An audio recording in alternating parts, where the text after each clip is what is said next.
Les usagers pourront donc se rendre directement au cœur de la presqu'île en utilisant le train. Ils pourront aussi, grâce au pôle multimodal d'Oulin auquel cette ligne est connectée, se rendre sur la rive gauche du Rhône en utilisant la ligne B du métro. L'ouverture de cette halte ferroviaire bénéficiera à tous les habitants de notre secteur, à tous les habitants de notre bassin de vie. En effet, la métropole étant propriétaire du vaste terrain sur lequel elle sera construite, c'est un vrai pôle d'échange que nous pourrons réaliser, associant piétons, deux roues, dessertes en bus et un parking important, estimé aujourd'hui à 265 places de stationnement et qui est bien indispensable si on veut favoriser l'utilisation du train. En effet, la halte ferroviaire d'Ibourg sera située entre la gare de Vernaison au sud et la halte ferroviaire de Pierre-Bénite au nord. Ces deux infrastructures sont enclavées au cœur de leurs communes respectives, disposent de parkings qui sont très limités et sans possibilité de développement du fait de leur enclavement. Notre parking de 265 places sera donc bien utile.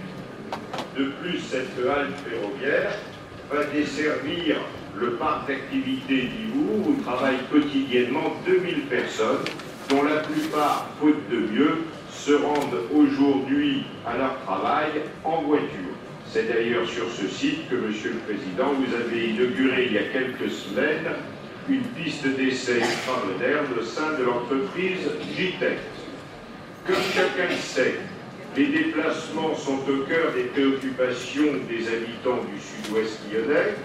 Les embouteillages quotidiens sur l'A450, sur le pont de Pierre-Bénite, sur le pont de Vernaison, les pénalisent durement.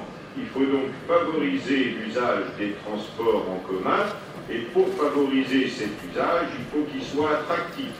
L'étroitesse des voiries de notre secteur ne permettant pas la création de sites propres pour les bus, c'est cette voie ferrée Lyon-Givors qu'il faut développer car elle dessert toutes nos communes et longeant le Rhône en rive droite, on peut la considérer comme la véritable colonne vertébrale de tout notre bassin de vie.